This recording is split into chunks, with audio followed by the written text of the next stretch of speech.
All right, we're going to go ahead and get ready to get started. So, because we're already just a little behind, but this is an awesome turnout. Thank you everybody for coming. We have several people joining us via Zoom. So, hi Zoom people. And this is also being recorded. So we'll get this set out. So if anybody that you know wasn't able to make it and they wanted access to the information, or down the road you're like, oh, what was that? They said it again. We can go ahead and you can just click on that link and re-access it. Yeah, if you're turned backwards, we'll kind of switch you guys face front. There's a little extra pizza table here, huh? You good? So they will do a little introduction themselves, but I really want to make sure we all extend our gratitude to Kay Kronholm and Scott Butler, who are here to share with us some of their personal and professional work that they have done with epigenetics. So really looking at how that family trauma gets passed down from generation to generation. I had seen them at a grief conference that I went to at Creighton, and immediately, we've been friends for years, like probably going on 20 almost. I know, we're dating ourselves. But right afterwards, I said, oh gosh, can we please bring this and share it at Clarkson? Because I think this will be something that regardless of which program you're in will be helpful to you professionally and kind of understanding maybe where patients are coming from and why people are the way they are, but also personally. I know when I went to the workshop, there's kind of some enlightening moments for myself. Oh, that makes sense now. So we'll get some of those, not to set the bar real high, but I think you will definitely find this a worthwhile experience, and we thank you for being here. And thank you for having us. I have 3 sisters. I'm one of 4. I'm the youngest, the only boy, but my sisters are all in healthcare, so I appreciate what all of you do every day and get to see that on when we educators are taking the snow days and the ice days and you're risking life and limb to drive out to do what you do. We very much appreciate you. Like they said, I'm Scott Butler. I've been a 30-year educator, both in public ed and in currently working with kids who really struggle behaviorally at Boys Town. And Kay and I, a few years ago, one of my favorite things to do is to pick a topic that we know nothing about and then put in to do a presentation at a conference somewhere about it. And then call me and later. then call her and say, guess what? We just got accepted to do this presentation, so we have to learn about it. And then we study it in depth. And that's kind of how we got into epigenetics. And this title, It Didn't Start With You, is the title of a really great book that you might want to look into. But it's a joy for us to be here today and share some of that with you. Kay has a closer tie to all of you, having worked here. And no voice. Excuse my voice today. I'm not contagious. I have a sinus infection. I'm Kay, and several years ago, I was on staff here at Clarkson as a counselor and worked in the office where Kitty is. You all know Kitty. And so that was probably the most fun I've ever had as a counselor, to work with young people in profession preparation. And but I was a counselor in Millard for 27 years, and then I was in private practice for about 15, and then I was at Clarkson for about 2.5 years. So yeah. You have to tell them. Yeah, they were adding it up in their head. Yeah. Just celebrated my 107th birthday. That's right. That's right. It's just a fascinating topic, and I do want to tell you a little bit about my family when we get to that point. And I hope you can just tolerate my voice today, since I'm just a soprano deluxe, but not today. So we approached this topic as educators, but also licensed mental health practitioners. Kay and I both have our therapy license, and this was really insightful. But probably more importantly, we approached it as individuals with our own stories. So we read about the research that's out there on this kind of trauma. Epigenetics is inherited trauma. And then really applied it to our own lives. And today, Kay's going to tell you her story that we worked through over a series of weeks as we studied this. So our metaphor today, good old Harry Potter up on the screen, is displaying his famous lightning bolt shaped scar. And we want to think about traumatic events as scars. So trauma actually comes from a Greek word meaning wound. So you're all experts in wounds. What do we know about them in the healing process, and what's left? I'm worried. Come on. You should know this. A scar. It's going to leave a scar. Absolutely. A big wound is going to leave a scar. Is that scar going to go away? No, it may fade, but it's always going to be there, right? Lasting traumas leave scars. What else? They take time. Absolutely. What else about healing? Absolutely. So the story and everybody's reaction to it is going to be different. How one person heals may be different than the way another person heals. They can hurt. That's right. They can get infected. If we don't take care of them, they can get infected and they can get worse. So let's keep that metaphor in mind as we go through this topic today. Already said that. So this little mouse, Kay's favorite picture, It's my favorite. is to remind us to tell you about the actual science behind epigenetics. And I drew a little science-y diagram over here. But what the research showed us was that years ago, this research is really about in the last 5 to 10 years that they've really been looking at it in depth. We took a lovely mouse, and as we do so often, we ran all sorts of horrible experiments on him. But he's in his cage. We flood his cage with the odor of cherry blossoms, and as he's basking in that aroma, we jolt him with electricity. So we give him a trauma experience. And his brain does what it's supposed to do, and it emits all sorts of hormones and chemicals so that he can deal with that trauma, cortisol being one of the biggies. So that mouse has children, those children have children. So we come down here to the grand mice. These grand mice never knew their grandfather at all, their grandmother at all.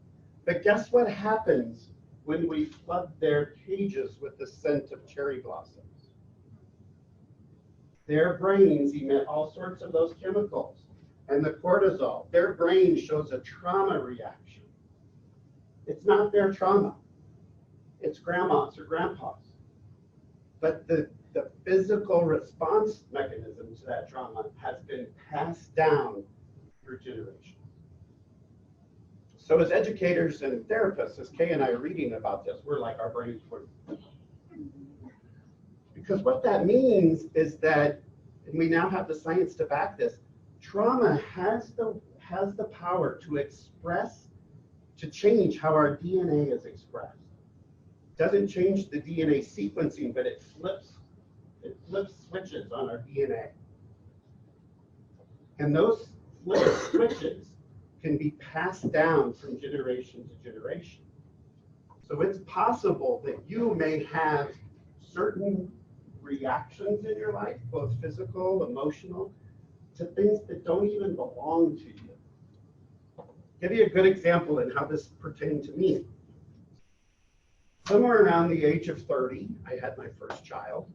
I have 4 now. And while I'd always had a little bit of anxiety growing up, my anxiety was skyrocketing when I became a parent. And Kay knows, gosh, how many coffees have we had talking about my anxiety? A lot of them. But what I tried everything to try to make sense of it, and I never could. Why at this point in my life am I experiencing so much anxiety? Well, here I am. Let's look at it from an epigenetic perspective.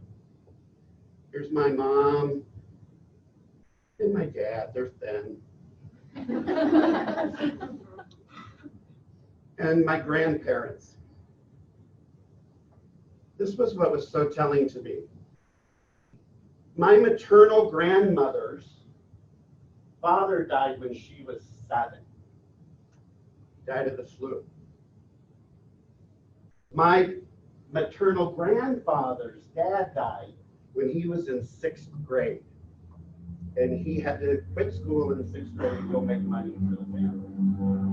On my dad's side, my grandfather, his mother died when he was probably about 5. So of my 4 grandparents, 3 of them had the experience of losing a parent when they were very young.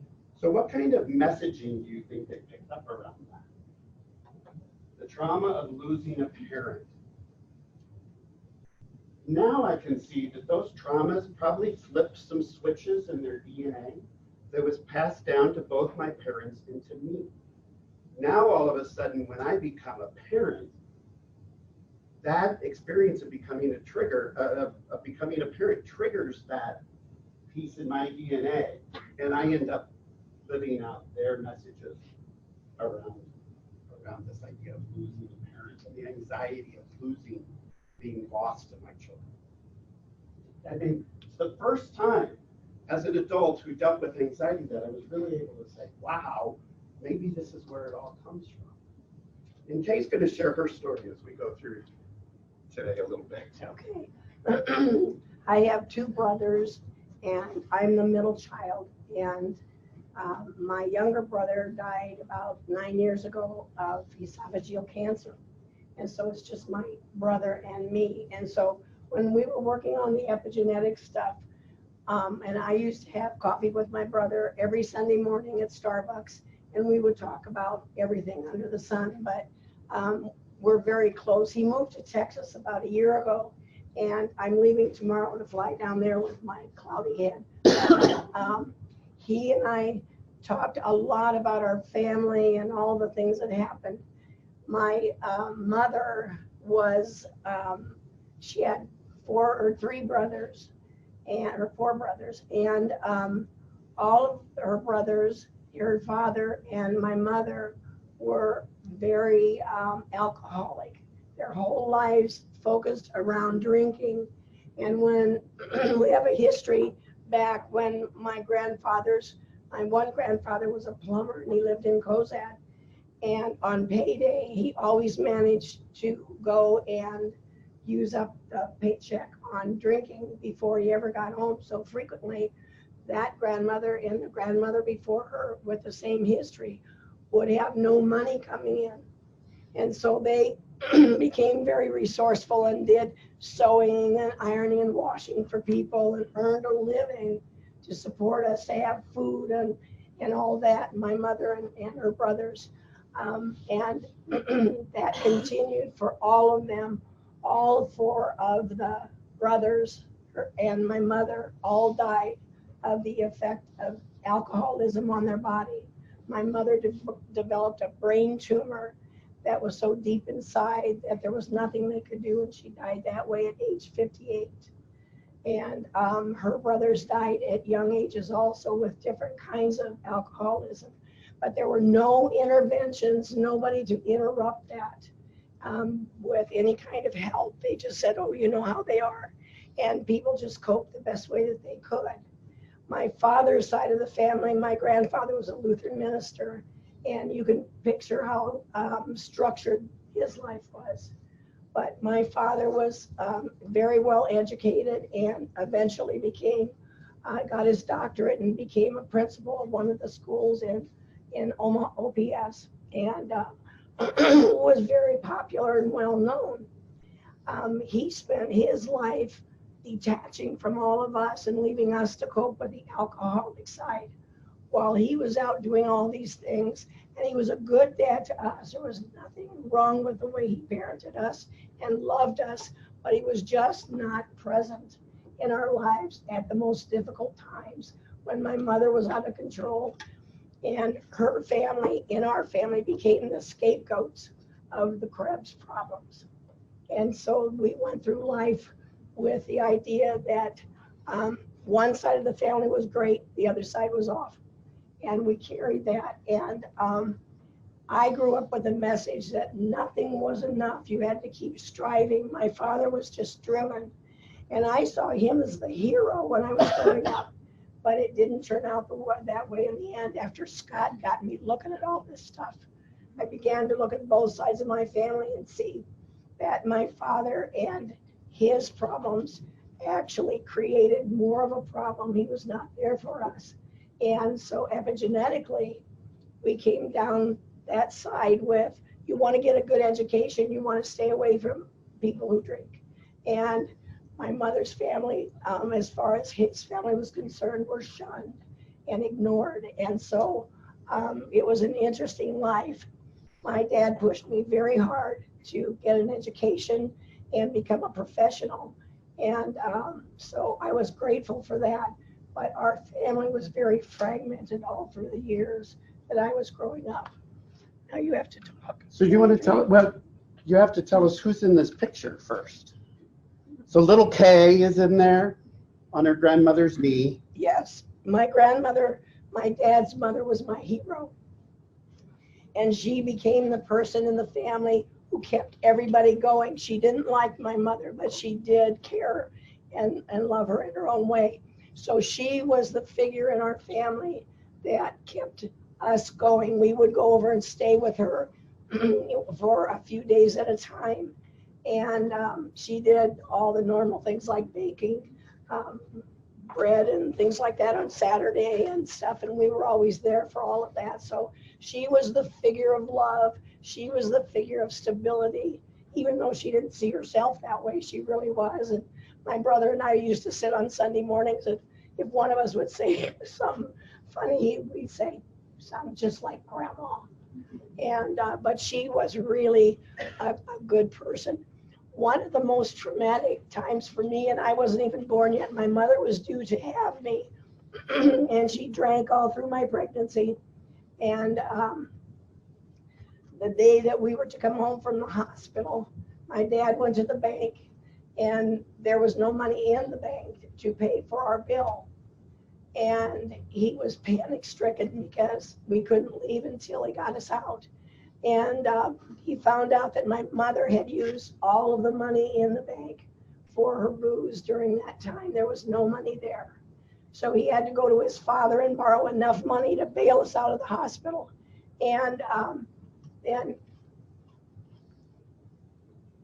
he would be just in agony because my mother was so terrible and had done this. And now he had to take out loans and stuff to make up for that. And that was the story of our life as we were growing up. And it wasn't unusual for us to hear them arguing. And my dad would say, "You've got to stop spending all that money on booze." She had a charge account at a market. And we would all go to the store to get groceries. And she'd say to us, "Oh, get whatever you want for treats." And, you know, very good mom kind of thing. And then eventually the storekeeper would call and say my dad owed $300 on his grocery bill. There was no money. She had spent it on booze. So he had to go to the bank again and get money. So it was just a continuing cycle. And I always saw my mother as the victor, the person that caused all the problems, when in fact, during that time, my father was involved with another woman for over 20 years and had a relationship with her. And that was part of the reason that he was not available to us, because he was always with her. But I knew that there was somebody else, but there was nothing I could do about it. And I knew that he was with her. But being the kid in the family, you don't have a lot of power. You know how that is. And so we just continued year after year that way until all of us grew up and left. Thank you. Yeah. So in this picture, you see little Kay, her brothers, and that's your mother and your grandmother. Am I right? So one of the things that's really compelling about this picture is to think about this quote, and all of you as scientists will appreciate this. But in essence, it says, as an unfertilized egg, you already shared a cellular environment with your mother and grandmother. This blows my mind away. When your grandmother was 5 months pregnant with your own mother, the precursor cell that became your egg that turned into you was already present in your mother. So think about that. When your grandmother was pregnant with your mother, you already existed in that environment 4 months before your mother was born. We know that stress hormones cross the placenta. Everything that was happening to your grandmother years and years before you were ever even thought of, the stresses that she was experiencing were impacting not only your unborn mother, but also all of your mother's future children. Blows my mind away, right? Isn't that just amazing to think about? So when we talk about doing epigenetic work, we have to think about this idea of genograms and family histories. How do we draw out family histories, and what do we most connect to in our past? So as Kay and I were thinking about these things and starting to identify some of these stressors and traumas in our own parents' and grandparents' lives, it was really important that we not only draw that out. So in Kay's case, she drew a genogram, her parents, her grandparents, and she started labeling it with both physical things like alcoholism, cancer, but also other kinds of traumatic experiences that occurred in her family history, suicides. But also you have to look at it from a historical perspective. Because do you think living through the Great Depression was a trauma for some people? Absolutely. Being a soldier in World War II, serving in Vietnam, these are all things that we have to be aware of. As a matter of fact, much of this epigenetic work originally focused on second, third, and fourth generation of Holocaust survivors. So there's a scientist out there by the name of Rachel Yehuda who really has done much of this work, and she can now identify the place on the specific gene that flipped for Holocaust survivors the higher likelihood of there being suffering from clinical depression. And she can trace that gene all the way back through multiple generations and say, this is when it got turned on, living in the Holocaust, and it was passed family member to family by generations. So when you look at third or fourth generation Holocaust survivors, we know that they're far more likely than non-Holocaust survivor families to experience things like depression and suicidal thinking. We can now find that spot on that gene and know exactly where it is. If trauma is strong enough to flip the switches on, awareness of it and dealing with it and working with it is strong enough to flip them back off. So once I became aware of the loss that my grandparents all experienced as children, then I can start realizing, wow, I'm experiencing this now, but it's not my experience. That's yours. Thank you for trying to pass that on to me so I'm protected from it, but I don't have to own it anymore. It's not mine. So take a moment just as you're sitting there to think through your own family histories. What would be those traumas in your families that might somehow be impacting you? And take a minute just with somebody you're sitting next to identify one or two of you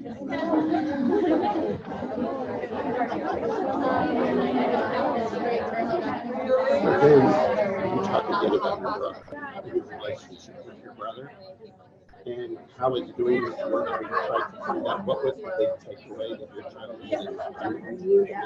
What was the message you and I came up with? There's never enough. How are you? Yeah, I did run across it last night. Oh my gosh, I love that picture house. Is that Ron? Yeah. His kid was 5 years younger than me. I never have enough, so I have to take care of it myself.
So let's press on.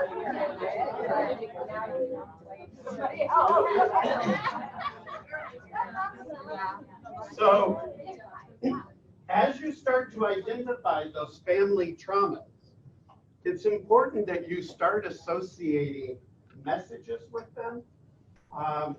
Like I can go back and say, my grandparents who lost their parents at a very young age, when they became parents, were probably saying, oh my gosh, I know what the impact of this, I can't let anything happen, I can't be apart from my kids.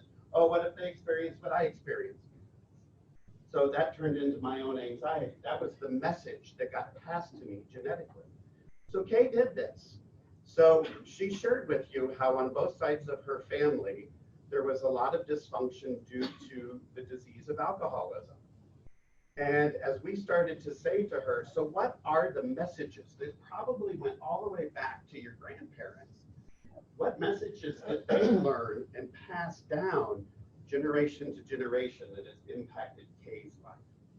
So she's going to tell you about her relationship with her brother and how she did this work independently, but then took it to him. You know, you got to do something on Sunday mornings besides drink coffee. So every Sunday morning, I would fill him in a little bit more on what Scott and I were doing with this. And so I decided to do the interview with him about his past experience. And so I asked him question by question, and I had done it right before him. And so I asked him, what was the main message that you got when you were growing up? And he said, well, I always knew there was never enough money, never enough of anything. And if you were going to have anything, you had to get busy and do it yourself because nobody was going to rescue you. And I got my piece of paper out and laid it beside his, and mine said exactly the same thing. And we had not talked to each other about that part of it. And I was just amazed that that message was so clear to us with the financial dysfunction, my mother's alcoholism, my dad's dysfunction outside the family. We just felt like we were always in limbo. There was never enough money. And, you know, things we wanted to do, we had to make sure we did them ourselves. And so that was probably the most enlightening moment he and I had together about our family. And it freed both of us up a little bit to realize that we had gotten the same message, what I thought was pretty amazing that we did, but it was very, very strong. I remember a time when my mom wanted to go over to a house we were going to move to, and she wanted to go, and I was playing with a friend down the street, and I didn't come in time to go. And so she took my brother and her mother and went over to the house and just left me there and didn't tell me where she was going. So then eventually I came home and there was nobody there. And I didn't know what happened to them. I didn't know where they were going, didn't remember probably.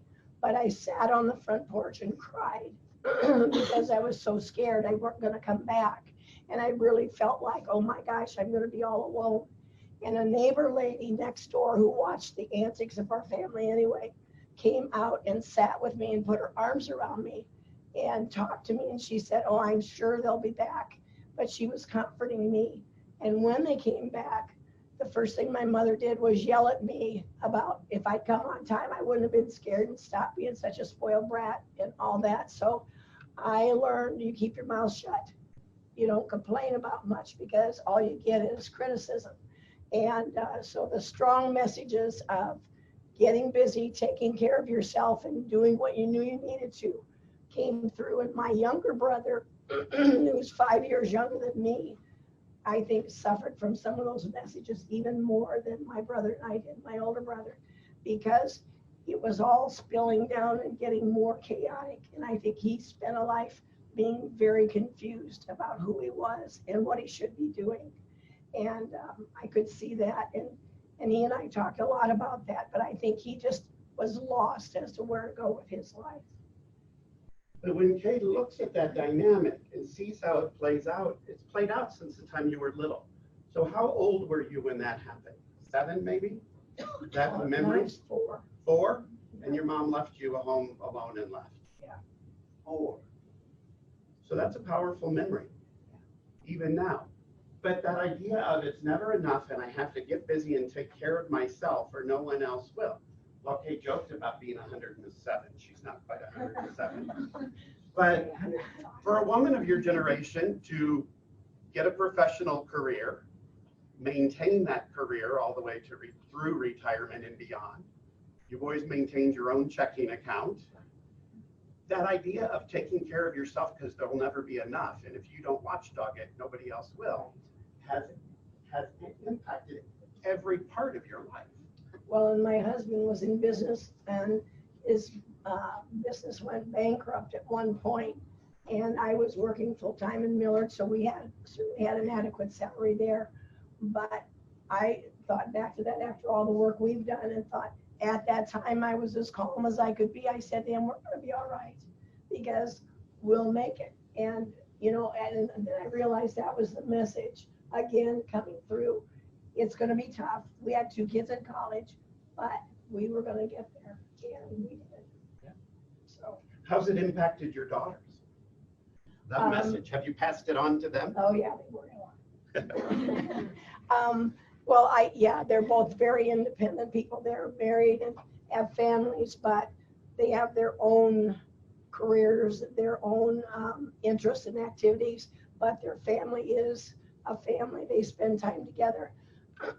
I look at the things they do together as families and I envy them because Raj and I were really very dysfunctional in the first years of our marriage. And if we had more of the grounding they did, I think we would have done a lot better job with them. But, you know, I just tell them it's their problem now. So, but I think that I've talked a lot about my family with the girls. They know all of that. And so I think they've got something in their background that helps them understand when things happen, that they say to themselves, oh my gosh, now what am I going to do?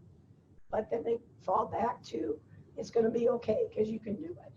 So what Kay did was what Mark Wolin, who wrote this book, calls identifying your family wounds. We go back to that metaphor of wound.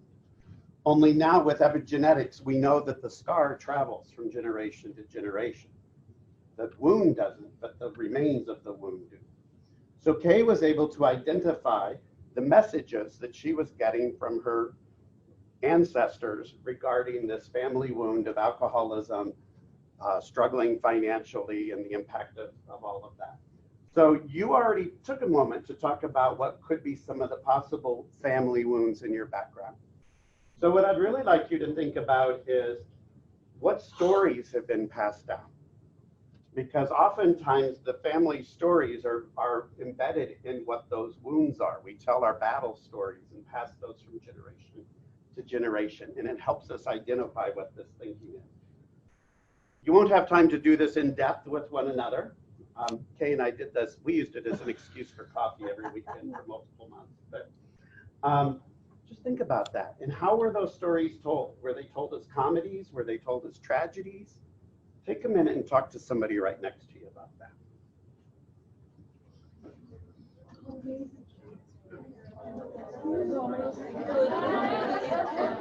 Are we doing okay?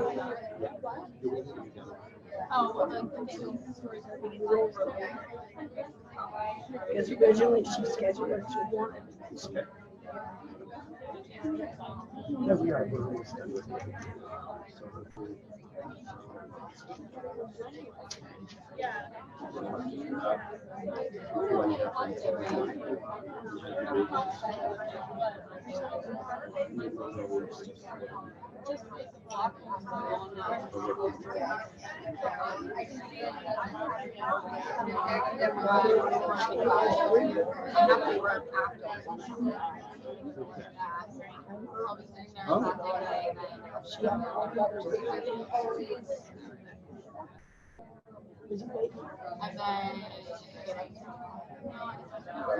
And this is so strong. My dad was 7, so just nobody can get you.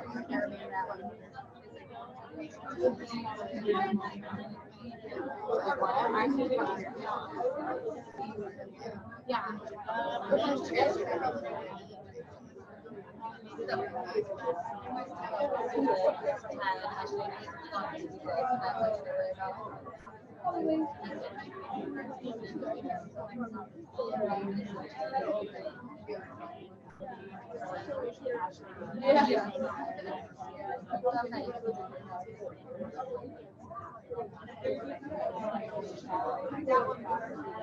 I thought you were saying the part, like, yeah, sure, we'll shout. Yeah, especially, yeah, long drive. Yeah.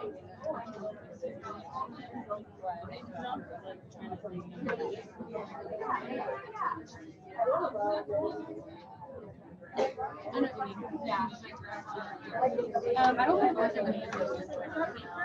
I'm not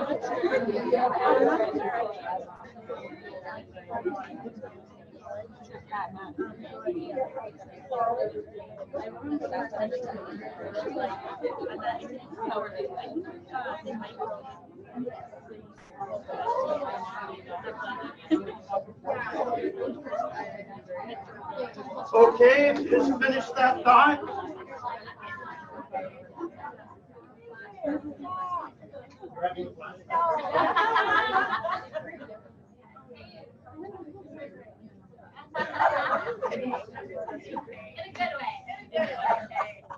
Oh, that's great. What's really interesting about this work is that some of it has been tied to specific traumatic events like the Holocaust. So we can identify for some groups of people what that core thinking is. So Alison Nazarian wrote a book called Aftermath. She's the grandchild of Holocaust survivors. So think about her mother was born in a relocation camp shortly after her parents had been liberated from the concentration camps. So this generation who went through the horrors of that Holocaust thinking they would never have a family, come out of that and they have a child. Think about what messages they're going to pass on to that child about your opportunities and how she then may pass those on to her child. So these are the core messages that the granddaughter has identified. Somewhere along the line, somehow along the line, I thought I figured out how I could keep myself safe and untouched. Does that sound like epigenetic trauma? If I did everything right, bad things would never happen to me. If I were the best, the first, the most, the prettiest, the smartest, then I'd never be left behind or singled out. Nothing bad. I have to do whatever I can to keep that horror from happening. So that's the message that the Holocaust has passed down. Think of that. How many thousands of people, millions of people across the world are third or fourth generation of Holocaust survivors? So Kay then has another little bit to tell you about, in this case, your dad's family. Oh, this is my mother. Oh, your mother. I'm my sorry. My brother in the middle. Actually, the fourth brother died. I forgot about that. But this is my mother's family. So all three of the boys and my grandfather and my mother all died from diseases related to alcoholism.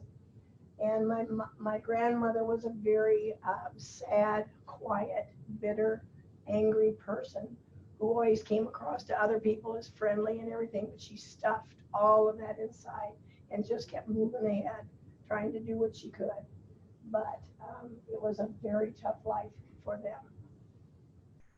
So in this family, the message was, when life is tough and you have to rely on yourself, they all chose to escape that pressure of having to rely on themselves. They chose to go to alcoholism rather than emerge that way. Am I right?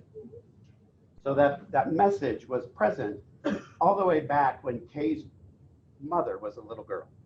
And my uncle, the tall one in the middle, completed suicide when he was about 40.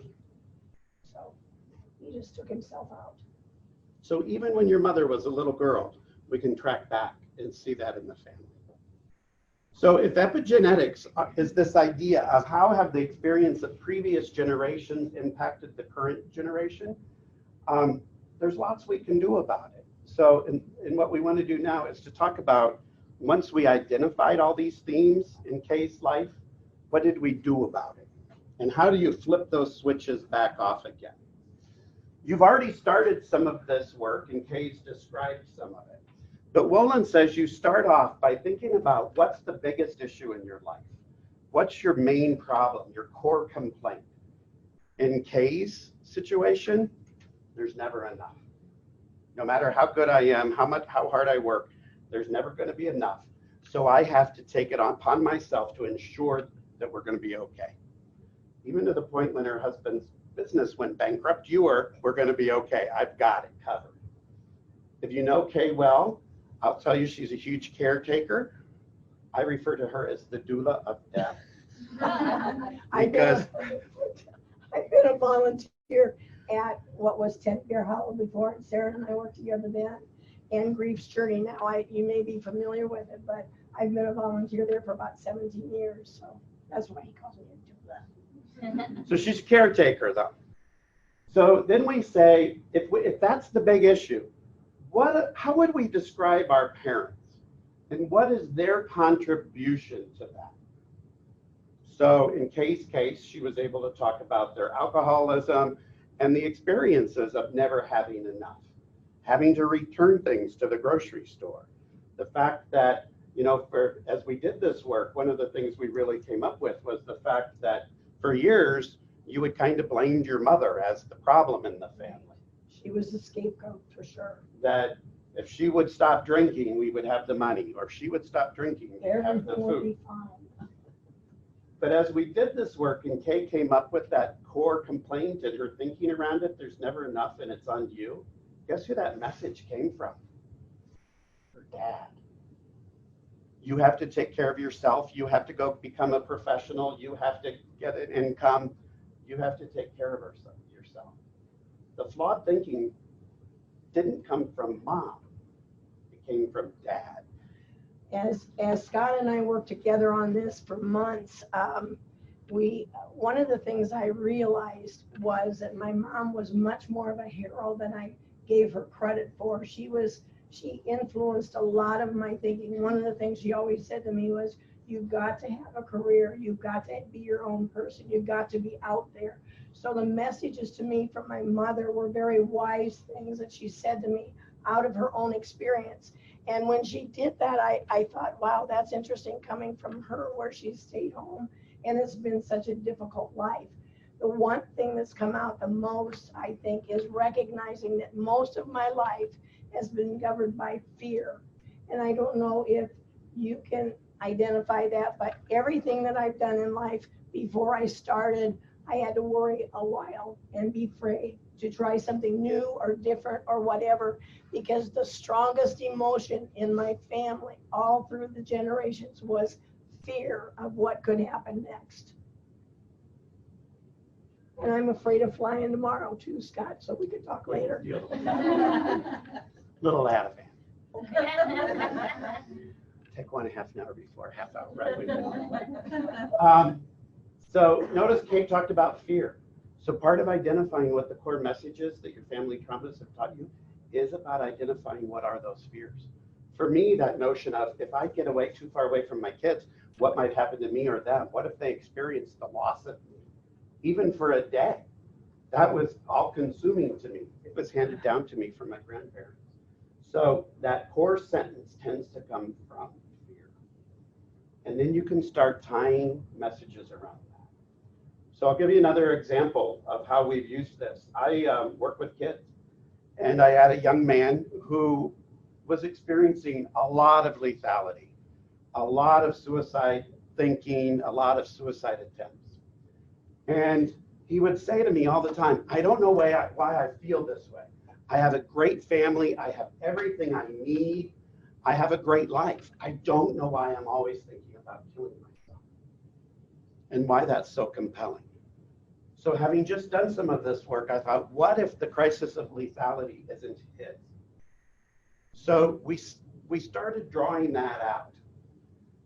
And what we found was a history of suicide, teenage suicide on both sides of his family. He wasn't aware of that. It wasn't until we brought his parents in and started doing this work with them that his mom was able to say, well, your aunt died by suicide. This person attempted. Mom herself had a history of attempts. As soon as he heard that, all of a sudden he could make sense of it a little bit better. And it was like this huge 100-pound weight had been lifted off his shoulders a little bit. Maybe this is something that's come down through generations. Now I can deal with it a little bit. But you start there by going to what's the fear and what are those events? Sometimes you may not know what the events are. If you were adopted, you may not know birth family. So it doesn't mean the impact's not there. So for that core complaint, you always start off like you did. What are some of the most pressing things going on? What are things I most want to move beyond? What are some of the issues in my life? To help identify it, you think about like I did. I didn't have my bad anxiety until I became a parent. What is it about parenthood that may be impacting this issue for me? Did something traumatic happen at a similar age? Oh yeah, my grandparents all lost their dads about the time they died in their 30s. What's it feel like? So by identifying those things, you can start figuring out what scars you're carrying from previous generations. So it all comes up to this idea of trying to encapsulate whatever that message is into a single sentence for you. In Kay's, it was, there's never going to be enough. If I don't take care of it, no one will. That was her core sentence that we really had to work around. For me, what's going to happen if somehow I'm separated from my children? That's the worst thing that could possibly happen. We had to work around that. So what's the actual work? And that's what I want to get to right now. So when Kay and I started talking about how do we heal this, you start out by acknowledging it. Like I said a little bit ago, I was able to acknowledge that's grandma and grandpa's trauma, not mine. I can thank them for it. It's been passed on to me because it was meant to be protective. I don't need it. Thank you for giving it to me, and I respect all the experiences you had. You must have learned a great deal by losing a parent at a very young age, and that helped to make you who you were. Good for you. I don't have to own that anymore. So just that idea of visualizing the people and releasing that trauma back to them is a good first step. You want to talk about healing sentences? Some of them are up here. One of the things that you work on after you've done a lot of processing, and when Scott and I worked together to begin with, I covered a lot of stuff, but as we talked more and more and time went by, I got beyond all of that and did a lot of work on letting go, like he's talking about. And I think that the sentence that I came up with, or really helps me, that I use all the time, is now I understand why I react the way I do. It helps to understand, but I'm okay and I can move ahead and my life is good. And I think you have to develop some kind of mantra that becomes yours that says, my family is good in all of its own ways, and I can move beyond some of the troubled times and make my life what I want it to be.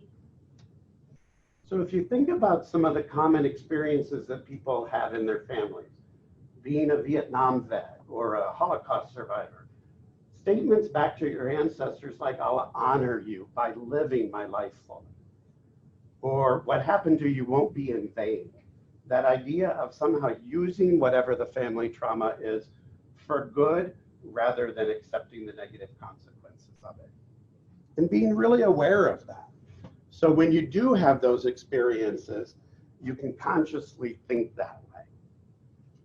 All the good counseling strategies that we already know, having pictures of those people around so that you can honor them, kind of creating some kind of experience by which you think of them, write a letter to them, whatever kind of healing mantra you might want to use or some kind of affirmation you might want to use?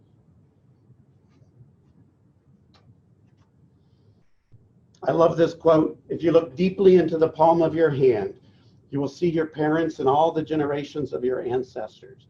All of them are alive in this moment. Each is present in your body. You're the continuation of each of these people. So even teaching somebody to really do a meditation of looking at their hand and what that means to be connected, and how everything you do in your life is somehow connected back to those people that helped bring you to where you are now. It's a powerful tool you can use with people. So as we finish up, hopefully right on time, I want to give you this opportunity to talk to people that you sat next to, and then we're going to show you a couple of resources. But I want you to have just a minute to say, what do I want to know more about based on what I just heard? What might I do? What kinds of articles might you look for? Tutorials, that kind of thing. But what's a takeaway that you'd like to do something with? Take a minute to share that with one another.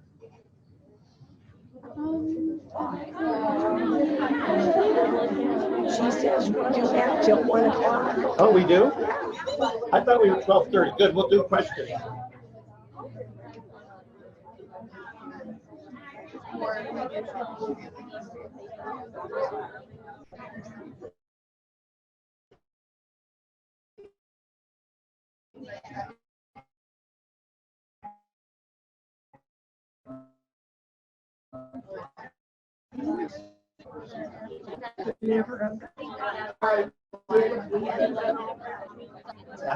I said I could never have gotten where I did with my animal had we not done all that time, all the analysis and all that. That's what's cool about it. Yeah, it is. One of the things that we could mention to them today is that trauma stays in your body. And one of the next workshops we did was the diseases and chemical. Yes. Yes, let's do that.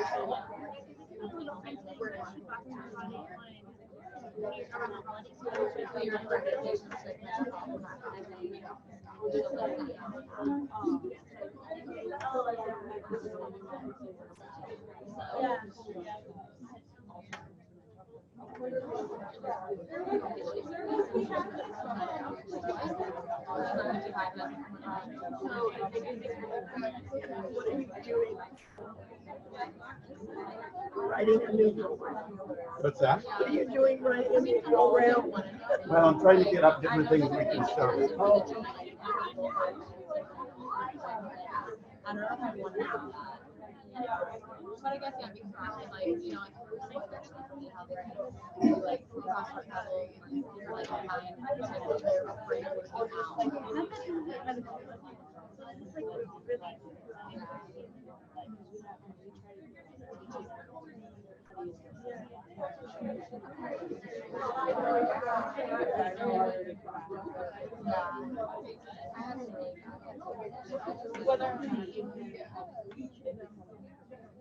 I mean, it's fine, but I think we should start really like at this point, we're like,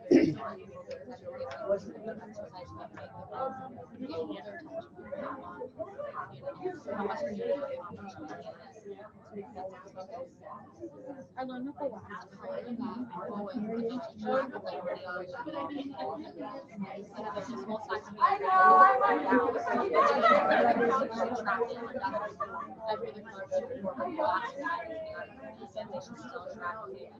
really So we want to give you some resources that you could turn to, but also some that are very specific to you in the field that you're in. Kay and I, after we did this work, went back and looked at how having an epigenetic kind of trauma in your life actually impacts your mental health and your physical health. And what we know is that epigenetic trauma can manifest itself in physical disease. So one of the very first and best books about all of this is The Body Keeps the Score by Cecil Vandal. I'm not German, I can't pronounce his name very well.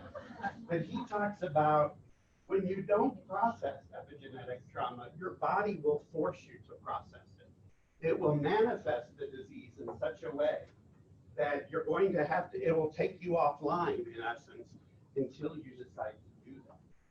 So for example, I don't think it's any accident that sexual abuse in families often manifests itself in breast cancer. So if you think about some of the things that you're dealing with may have epigenetic trauma behind it. So this is just a phenomenal book. He was just in town not very long ago. But you can see him on webinars and such pretty often. If you're interested in the Holocaust end of things, do a search on Rachel Yehuda, Yehuda. She is works at Mount Sinai School of Medicine, and she's the one who has really done the gene analysis for Holocaust survivors. And you can find all sorts of YouTube videos that are either very short or very long, where she talks about the science behind how she did that and how she thinks it will apply in other areas. You know, she's saying, I did this much of the work, there's volumes more to do, and it needs to be applied into other trauma areas. Fascinating stuff. Tons of YouTube videos and interviews with her. Kay and I did this, spent a lot of time looking at this book called Aftermath, A Granddaughter's Story of Legacy, Healing, and Hope, written by the granddaughter of Holocaust survivors. And she talks about it from the epigenetic side, but also kind of like Kay did from the family history side. So we know there's the genetic components, but there's still all the behavioral and family components, family behavior components that influence this as well. And she tells that story as a third generation Holocaust survivor. Second generation Holocaust survivors, the children who were born of survivors, many of that generation died by suicide. So at a far higher level than others. Mark Wolin, the guy who wrote the book that Kay and I based today off of, the name of the book is It Didn't Start With You, How Inherited Family Trauma Shapes Who We Are and How to End It. He as well has just a ton of YouTube clips, videos about things that you can just hop in, and he'll talk about how do you find the core sentence. He also talks a lot about, he's a traditional therapist. So how do I realize that it's an epigenetic trauma I'm dealing with rather than this is Kay's issue and it happened in her lifetime and I need to do traditional therapy with Kay versus, oh, we need to go dig and see what's in there in the past. Not every issue that comes to therapy is epigenetic. So how do you identify which ones are? He's going to talk to you about that. And then if you just do a search on epigenetics, there's all sorts of fun little videos. Here's the one about the mouse experiment. It's only 2.5 minutes long, but it'll show you how that experiment played out and what they did with it. So we just want to give you some time to speculate. We probably don't know the answers to all of your questions, but it'd be fun to hear what's brewing around in your mind. What are major ahas or questions for you? How many patients have you guys used this with, and how many has it helped? I would say, because now I'm retired, I didn't have this understanding completely. I knew that the history of the family made a big difference, but I think understanding what I do now would make me a much better therapist, because I would know that some of the behaviors that my client is dealing with actually come from history, and helping them look at that, whether they own it or somebody else does, and they're living it out. So but I'm not practicing anymore. So. And I work with kids with significant behavior issues. And I would say at least 75% of them would have this level of background behind them. And it really helps me, especially when I'm working with little guys. You know, if I have a 5 or 6 year old who's reached the point where the school district is saying we can no longer help this kid, he needs to come to you. And I'm looking and thinking, in 6 years, what happened to this child? This work isn't so much about, what's wrong with you. It's about what happened to you, what happened to your parents, what happened to your grandparents that resulted in this. So I would say with the 100 or so kids I deal with every day, a good 75 of them would have epigenetic traits. But the only way you can find that is by talking them through it, or talking with the family to find out what those pieces are. When you were growing up, what stories did your parents tell you about? Good question.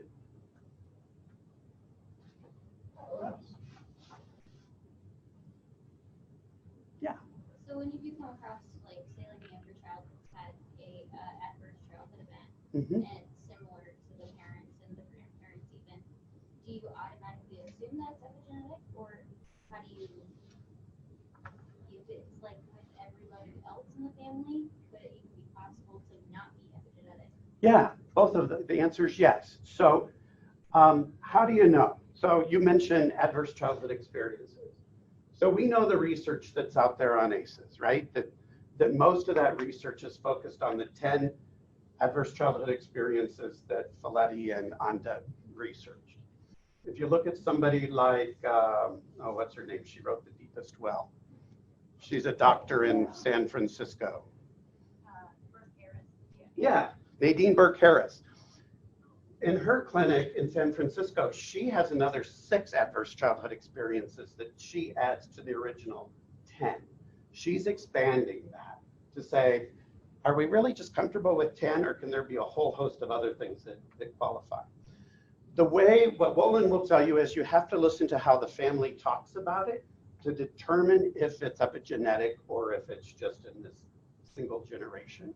If there's family stories around it, they're referencing, oh, you're so much like your uncle, you're so much like this person, that become more family-based stories, then you need to go look at the epigenetic side of it too. That's how he knows.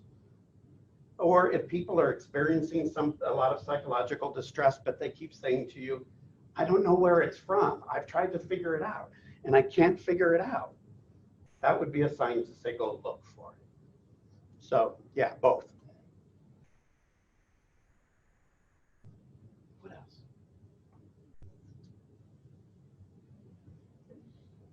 You guys are going to confront this a lot, especially I think, not so much just with somebody who's ill or in the hospital or a patient, but as families gather together around that person.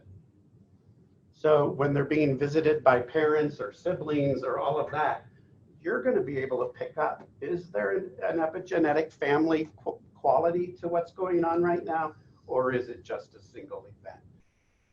You said that the way the family tells the story can like tell you if it's like an epigenetic trauma or not. So like if it's a comedy, does that mean it's not, or? No, if it's a comedy versus a tragedy, is going to tell you how they're going to act it out. If they're going to take a relatively lighthearted approach to it, or if it's going to really overwhelm us and define everything we experience. So helping to identify how the family has what they think about it. There's some families that experience a lot of trauma and distress, and they emerge from it relatively unscathed. They do really well with it. They may have a relatively lighthearted experience or commentary when it comes to a traumatic event. Just because there's a traumatic event doesn't mean there has to be long-lasting generational components to it. I've worked with kids who've gone through significant abuse, and when you kind of do a counseling interview with them, they're fine. They don't have anything they want to process about it right now.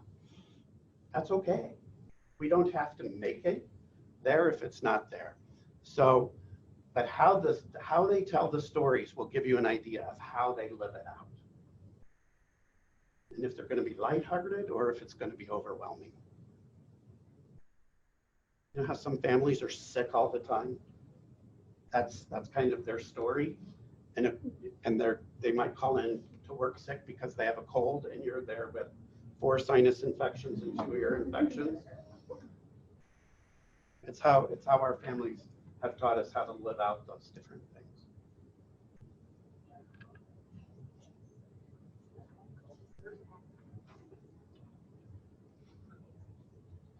Anything else for the good of the cause? If not, we'll turn it back over to Sarah. Yeah, thank you everybody for coming. What we're gonna do, can we give them a round of applause?